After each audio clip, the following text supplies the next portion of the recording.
Hi, my name's Dawn Drozd and I'm with Action Coach. I'm here in my office again today to talk to you guys about the 7 steps to create a highly successful business in a down economy. A couple weeks ago, I presented step 3, which was to upgrade your sales skills and your sales process. Today is step 4, and we're going to be talking about reevaluating your products and services. So what do I mean by that, by reevaluating your products and services? Well, specifically what I'm interested in having you do is making sure that the things that you're selling are making you profit. So what I'd like you to do, and what I'm going to highly recommend, is that you look at each one of your product lines and you calculate the gross profit that you're making on each one of those products and services. So what do I mean by that? How do you do that? If you're not familiar and you haven't done it in a while, it's very simple. You're simply going to take what you buy the raw materials for, and you're going to divide that by what you sell the product for. So let me give you an example. Let's say that I own an ice cream shop and I pay for the ice cream, and let's say I'm making a banana split. I pay for the ice cream, the bananas, the hot fudge, the toppings, all that stuff, and it costs me in raw materials about $1.36 to create that sundae.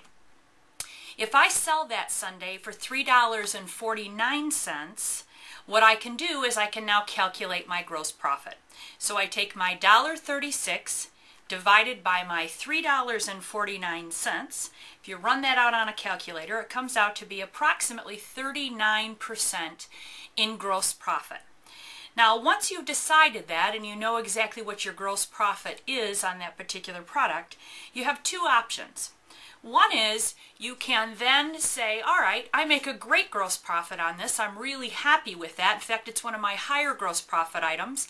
And you should begin to focus your marketing efforts on those higher gross profit dollar items that you're selling.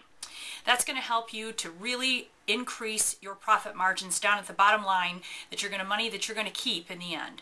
The second thing you can do is for those items that are not within the gross profit margin percentile that you're looking for, you can raise your prices. Now, I know I talk to a lot of business owners and they say, oh my gosh, I can't raise my prices right now. I'm too scared to do that.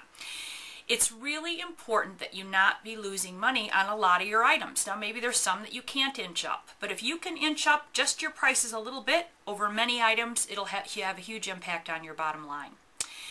After you do that, what I also want you to consider is, are there any other product lines that you can sell to your customers that really would marry well into what you're already selling?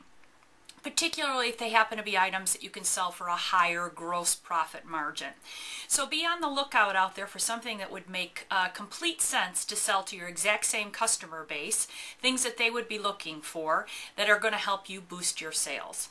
So again, we're going to look at our gross profit margin by product line and or service, determine which are our most profitable and market those. We're going to look at the things that are not making us enough money, and we're going to raise the price on those things.